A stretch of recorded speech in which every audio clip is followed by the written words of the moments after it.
Soirée survie en 2000, puis à 3 reprises Chantonnay en 2006, en 2010 bien sûr avec la victoire d'un certain Thomas Voeckler, et puis en 2015 les championnats de France de cyclisme sur route retrouvent le département de la Vendée à partir du 26 juin prochain, ici même aux Herbiers. Avant d'avoir un peu plus Alain Leboeuf parmi nous, accompagné du maire des Herbiers Christophe Augard et de Bérengère Soulard, vice-présidente du conseil départemental de la Vendée en charge des sports. Nous saluerons également la présence de Michel Callot, président de la Fédération française de cyclisme, accompagné du secrétaire général de la Ligue nationale de cyclisme, Alain Clouet.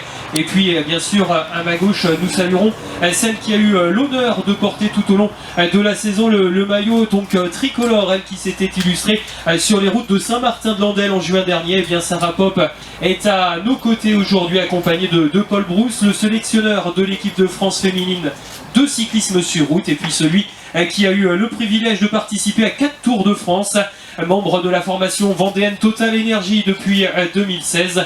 Fabien Grelier est également parmi nous. Bonjour à toutes et à tous. Et effectivement, je ne peux pas commencer sans remercier le président de la fédération pour dire merci. Effectivement, le département de la Vendée, vous venez de le dire, est une terre d'événements, de grands événements. Vous venez de citer la 10e édition du Vendée Globe, mais on peut aussi citer tout ce que l'on a fait dans le domaine du cyclisme en particulier. On a aussi, sur les Jeux Olympiques derniers, invité, accueilli les grandes équipes de France qui se sont fait remarquer quelques jours plus tard.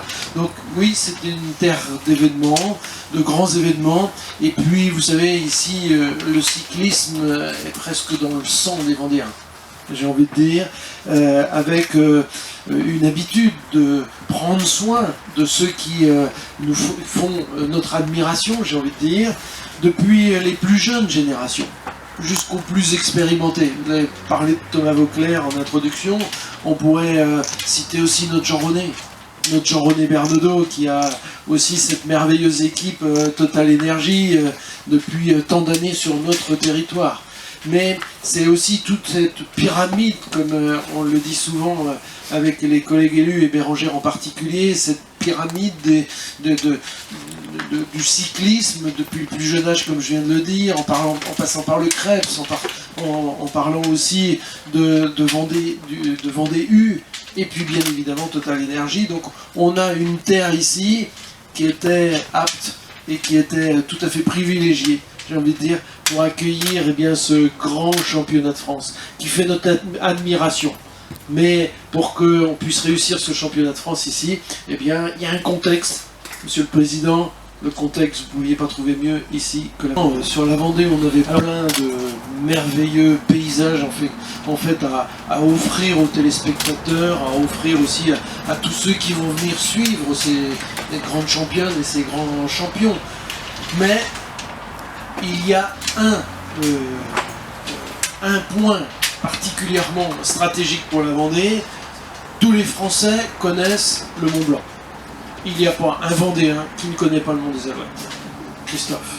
Et donc, chez nous, ici, ce Mont des Alouettes, il est effectivement particulièrement stratégique. Il est une référence pour tous les Vendéens. C'est aussi un lieu d'histoire. Un lieu des guerres de Vendée, bien évidemment, mais c'est un lieu aussi où, avec monsieur le maire de la ville des Herbiers, on en prend grand soin, et vous avez une centaine d'hectares ici classés en espace naturel sensible. Donc vous avez ici tous les ingrédients pour dire que ce lieu est un lieu de réputation pour la Vendée premièrement, mais d'autre part pour le cyclisme.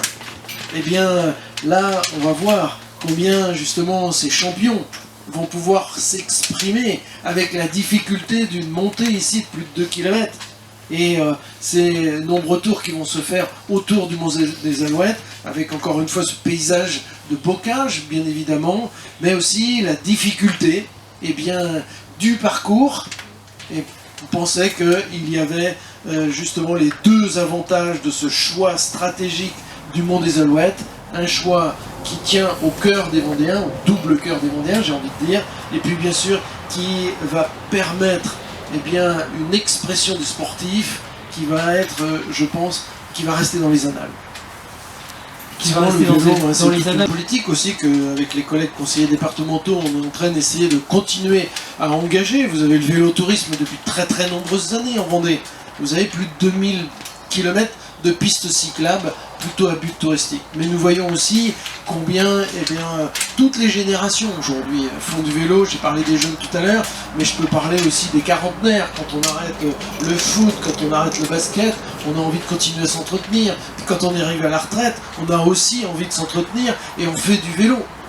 Et donc le vélo ici est une pratique, j'ai envie de dire, très généralisée. Mais au-delà de tout ça, il y a aussi un engagement bénévole de très très nombreux Vendéens.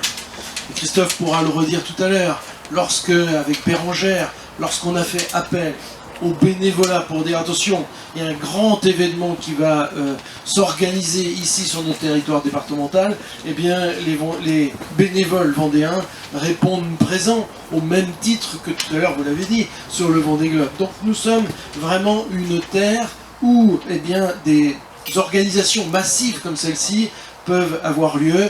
Nous, on veut offrir ça aussi aux Vendéens.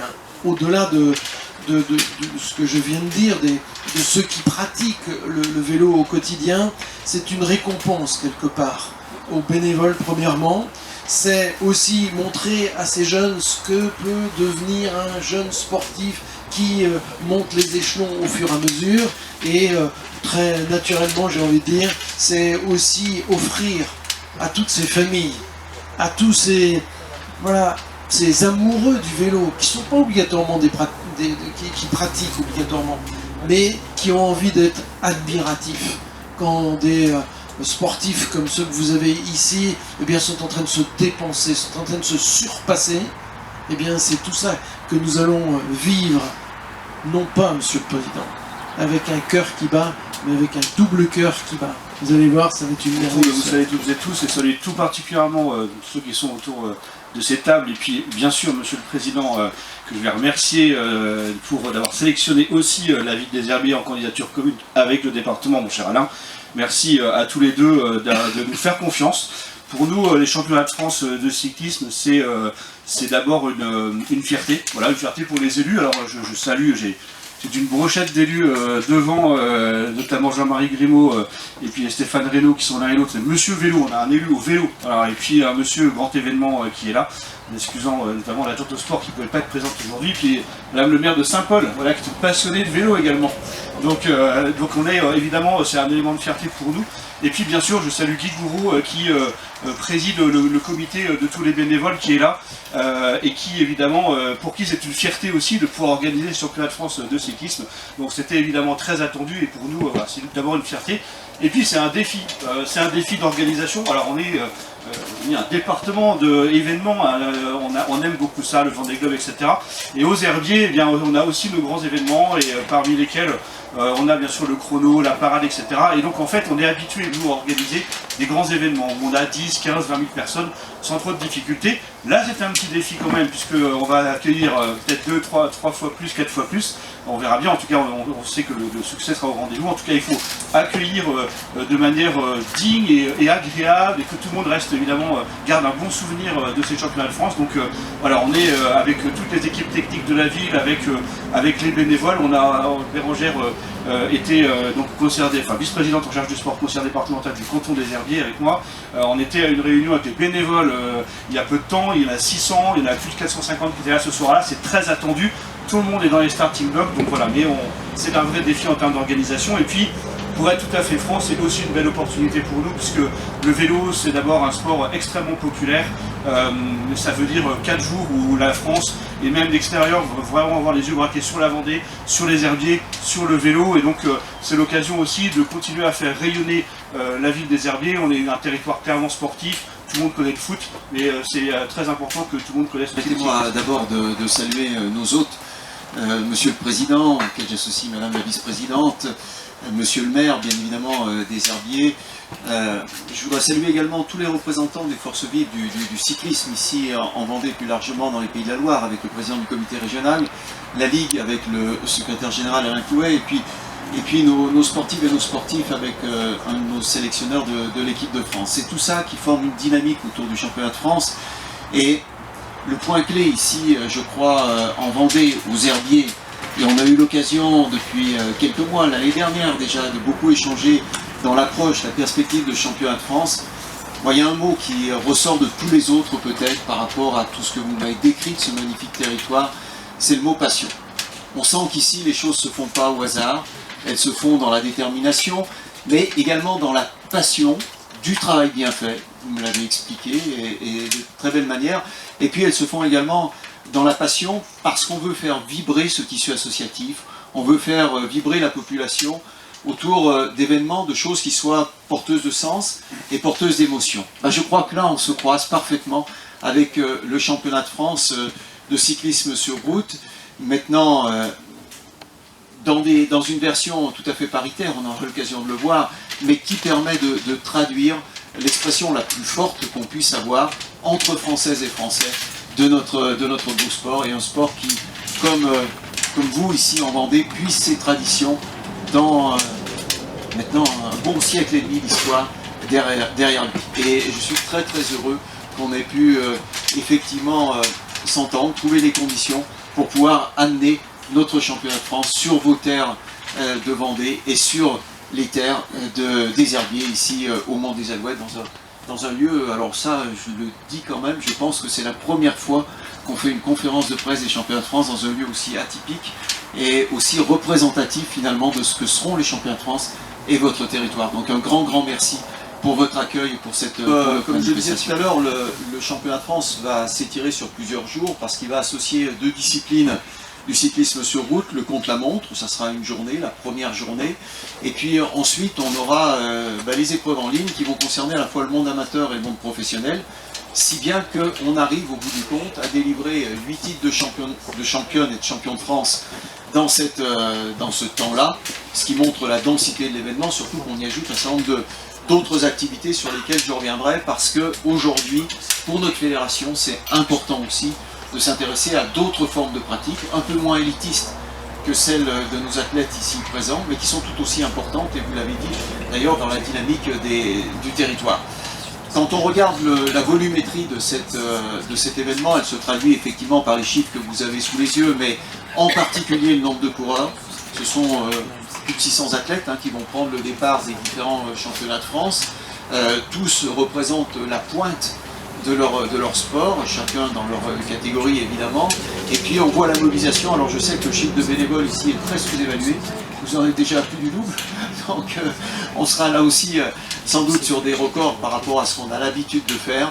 Et on aura évidemment une affluence importante de spectateurs à accueillir ici sur le site, mais plus largement dans les environs. Et notamment, on a cette particularité, je crois qu'on avait eu l'occasion d'en parler aussi l'année dernière en Normandie ensemble, mais d'avoir beaucoup de camping-caristes qui nous rejoignent pour cet événement. Ça fait partie aussi du folklore, quelque part, du cyclisme sur route, qui, rappelons-le, est un spectacle gratuit. Alors ça, c'est un point majeur de notre fédération. On a effectivement une convention importante pour nous qui nous permet de réunir deux acteurs majeurs de l'audiovisuel avec France Télévisions.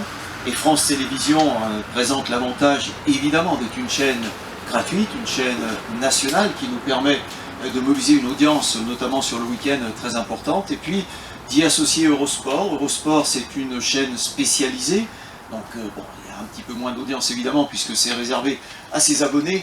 Mais par contre, on y trouve un public averti de fans qui suit le cyclisme tout au long de l'année. Et l'association des deux, évidemment, apporte beaucoup à l'événement. Et en termes d'audience, on progresse chaque année, avec aussi une belle satisfaction, c'est que la course des élites femmes se rapproche de plus en plus de la course des élites hommes, notamment sur le pic d'audience, ce qui montre, et je pense que cette année, ça sera encore plus fort parce que nos jeunes femmes ont été brillantes dans tout le début de saison, donc elles s'accrochent à un public de fans de plus en plus nombreux, et je crois qu'on ne devrait pas être loin des records d'audience, si ce n'est les dépasser largement. Donc on commencera le jeudi traditionnellement avec les contre-la-montre. Les contre-la-montre qui s'adressent à nos amateurs comme à nos professionnels, chez les femmes comme chez les hommes. Je ne vais pas le redire à chaque fois, mais on a systématiquement aujourd'hui le même nombre de courses femmes et le même nombre de titres femmes que chez les hommes. Donc cette parité est totalement établie. Et Pour la première fois d'ailleurs, elle va se traduire à travers la séparation des courses femmes amateurs et professionnelles, tout simplement parce que le peloton professionnel féminin a suffisamment grandi pour qu'on puisse présenter une course convenable, on va dire, en nombre de participants, réservée aux femmes. Ça sera le samedi après-midi, tandis que sur l'écran, vous l'avez encore, le vendredi, on aura les courses amateurs avec les femmes et les hommes. Alors justement, peut-être... Bon, pour le samedi, on aura un programme donc original, on le disait tout à l'heure, à double titre. D'abord parce qu'on aura cette course élite femmes professionnelles pour la première. Vous avez ici la primeur. C'est la première fois que les femmes professionnelles seront uniquement entre elles pour disputer leur titre. Et vous verrez que ça marquera un point d'entrée sur une période dont on ne connaît pas l'issue, mais qui sera sans doute très longue, parce qu'il n'est évidemment pas question de revenir en arrière sur ce modèle-là, et qui préfigure aussi de tout ce qu'on voit dans le cyclisme international sur l'avènement de toutes les classiques, de tous les grands tours qui sont doublés aujourd'hui, hommes-femmes. Et puis on aura autre initiative, même si on a eu déjà des choses approchantes, notre cyclo-sportive, la tricolore, qui se disputera donc en fin de journée. L'intérêt, c'est évidemment de continuer à animer le site et surtout de pouvoir recevoir ici tous les cyclo-sportifs, tous ceux qui pratiquent le cyclisme de manière plus ou moins intensive, mais qui pourront se mesurer sur le circuit, en pratiquant le circuit ici des Herbiers, puis en allant un peu plus loin pour découvrir aussi un petit peu la région. Et le dimanche, alors là encore nouveauté, on aura le matin carrément une randonnée, donc cette fois-ci on ne parle plus de chrono, on parle simplement de profiter d'être sur le vélo, et ça répond aussi à un public de plus en plus large, qui va découvrir à son tour le circuit et pouvoir pratiquer quand on est juste amateur de très loin du sport cyclisme, pratiquant de vélo, pouvoir découvrir ce que c'est qu'un parcours de championnat de France, c'est pas neutre. Et puis bien sûr, on débutera en fin de matinée la course élite homme qui nous emmènera jusque assez tard dans l'après-midi, même ça va toujours de plus en plus vite maintenant. Je regarde nos coureurs, mais on a de plus en plus de mal à prévoir l'heure des arrivées des courses, parce que chaque fois qu'on les prévoit, ils accélèrent encore d'1 ou 2 km/h, donc ça va très très vite, et ça sera très spectaculaire ici avec l'arrivée finale sur le Mont des Herbiers.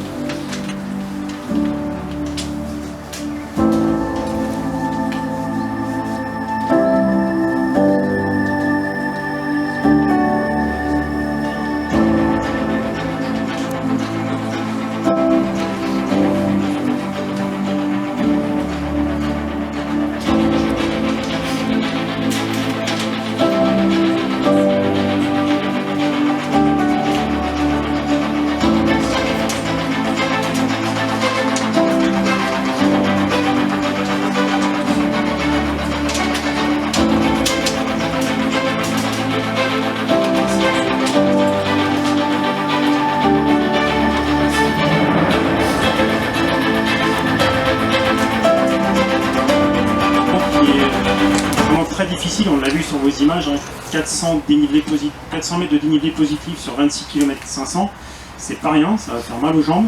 Et puis voilà, pour faire les grandes lignes, c'est un parcours qui se divise un peu en deux parties, avec une première moitié qui est très rapide, jusqu'à Saint-Paul-en-Paré, et encore derrière, voilà, c'est des petites successions de tôles ondulées, comme on dit dans le jargon cycliste. Et puis après, vraiment les 12-13 derniers kilomètres, là on attaque la remontée sur le Mont des Alouettes, et je peux vous dire que ça fait le boss du Mont des Alouettes. Alors c'est sûr, on voit je crois qu'il est répertorié comme 2 km le Mont des Alouettes, mais moi je l'ai fait en vélo, et depuis le centre des Herbiers, ça monte quand même jusqu'en haut, et je pense qu'on est plus proche des 3 km. Ouais, voilà. Donc non, ça va être... en plus avec un vent souvent favorable, je pense, le vent qui vient de la mer, vent d'ouest, donc ça va monter vite. Et puis derrière, comme disaient les athlètes ce matin qui ont reconnu, c'est une succession de petites routes dans le bocage vendéen, avec très peu de visibilité. Ça veut dire qu'une échappée qui aura 10-15 secondes, elle sera tout de suite à l'abri des regards du peloton. Donc ouais, ça va être une course palpitante, c'est sûr. Ça reste principalement favorable sur quasiment tout le long de l'année, en vent vient de la mer, comme on disait. Voilà, la route est belle, et en tout cas ça va sourire un homme fort, c'est sûr. Un homme, une femme forte. Déjà, ce sera mon premier en terre vendéenne. J'ai eu la chance de le faire en 2015 chez les amateurs à Fontenay. Mais voilà, ici ce sera chez les professionnels. Donc pressé d'y être avec surtout tous les supporters qui seront là, ça va changer beaucoup par rapport aux autres. Une belle ambiance, effectivement, on risque d'attendre les coureurs. Déjà de mes 10 derniers championnats de France sur route, j'ai jamais eu d'arrivée de plus de 2 km hors bosse. Donc quoi qu'il arrive, ce sera un beau champion de France. Voilà, on peut voir que quand Philippe Gilbert a gagné ici, il y en avait déjà partout, alors qu'il n'y avait qu'un passage. Alors, ça va certainement pas faciliter la donne, non. C'est beaucoup plus tactique en fait, je pense, s'il y a quelque chose. L'année dernière, c'était particulier dans le sens où il y avait une course, comme on dit, une course dans la course. Et en fait, c'était vraiment, ça se faisait à la pédale, tout simplement. La première amateur qui franchit la ligne d'arrivée, elle a le titre. Et là, cette année, ça va vraiment être un différent par rapport à l'année dernière. À voir si ça me convient ou si ça convient mais en tout cas, c'est sûr que ça va pas être pareil que l'année dernière. Alors, je vais pas le faire celui-là cette année, mais franchement, il a l'air d'être vraiment beau. Et comme disait Paul Brousse, sur les derniers taquets sur le coteau des Alouettes, là, et ça va faire très mal sur la fin de course. Je pense qu'il va falloir serrer les dents très fort et prier pour que ça bascule de l'autre côté. Alors,